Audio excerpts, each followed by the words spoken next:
Welcome back to Deaton Street. I'm Zach. He's Dustin. Today, we're going to talk more about Adobe, and it's bad news again, it seems. But before we get into that, please consider liking and subscribing to the channel, and shooting us a little comment down below. The comments actually help us out a ton with the old YouTube algorithm.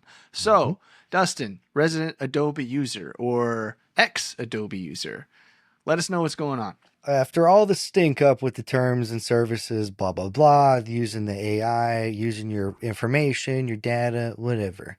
A few days after all of that, saw an article and it said the government suing Adobe. Blowing my mind. Are you serious right now?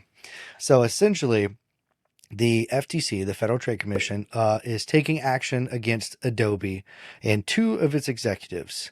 I don't know how to say their names. It's weird. We'll link the article. Sure, the article will be there.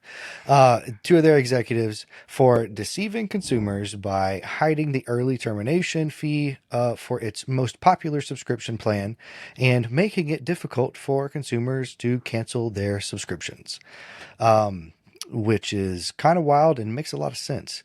That was as of like June 17th. So we're a little bit behind, but hey, it's still relevant. They have been doing the subscription stuff since 2012. And at that point, before the subscription started, you can buy the programs outright. Whenever they started the subscriptions, there was a lot of people that dipped off of Adobe at that point too, because they were like, something's going to happen.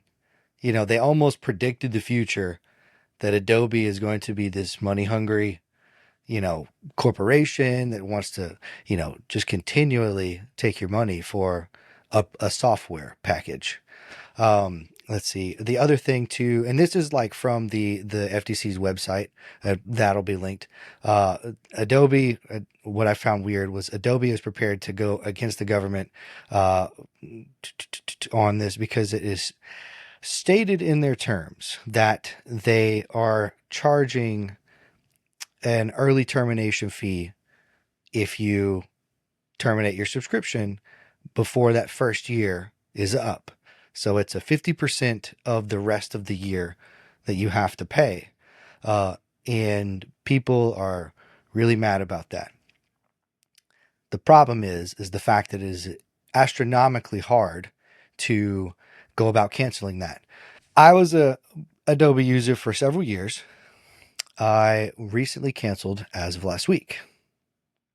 Partly for science, partly because Adobe's doing scummy stuff and DaVinci's a one-time payment. Cool. It's free if you want to use DaVinci as well.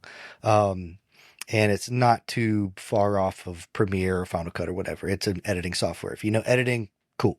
You're good. You can learn it pretty quickly. I had the annual paid monthly account. So I went on all of my information on my account to try and find where it states 50% of the rest of the year. It states it in there. Now, I've had it for more than a year. So whenever I canceled, I got the email saying that it will not charge. You'll be basically, you're done at the end of the month whenever your sub runs out for the month. I could not find anywhere on any of Adobe's links, websites, whatever, how much longer I had of the year. Now, is that because I was on a month-to-month base, like after my first year lease was up? I don't know. But I know that everybody was having a problem to see how much longer they had on their subscription. So that's kind of a long-winded response to all the Adobe garbage that's going on in the editing community, I guess. So I dabbled with Adobe, not because of video editing or anything, but I used, what is it called? Not Audition, the kind of the After Effects? no, Illustrator? no. Illustrator. Photoshop. Yeah, there you go. Illustrator, yeah. I've used Illustrator for some vector stuff for logos and that type of deal. I did get the long-term subscription, and I got the long-term subscription just because I wanted to make a image into an SVG so that I could change the color of it on Canva easier, right? So that's the only reason I got it. I paid for, I think I want to say 9-10 months of it, let it continue because I didn't want to pay the 50% early termination. Even when I did cancel, I had to pay the 50% termination. I was aware when I signed up that was going to be the case. I thought I would use it a lot more, but it really stinks. And like you said, it was very scummy that Yeah. after I no longer needed a product, I forced to pay for it and just let it sit there on my computer. I think that's ridiculous. On top of that, on top of the idea that you have to pay these early termination fees, they made it difficult to cancel your subscription. It's difficult to find it on the website. And if you do call someone, they also allege that the customer would experience dropped calls, dropped chats. They would be talked out of unsubscribing. Like it's kind of a ridiculous practice, especially for a subscription-based model where you're getting paid month after month after month for a product that used to be a one-time purchase. So we've seen a lot of tech companies go this way. Why make $300 now when you can make $350 over the course of the next year type of deal? But it's just gross. Now, you were saying, to be fair to Adobe, which we should do, I guess, it is on their website. When I signed up, I did see this. I was somewhat aware of what I was doing. Now, was it prominent? Absolutely not. Did I have to dig? Yes. So we're not really legal commenters, but I kind of hope the FTC wins so that other companies decide not to do things like this. And I did look today on like Adobe's like different like categories and their terms and stuff. Now, whether or not they have amended those since the 17th or whenever they were announced to be sued, I don't know.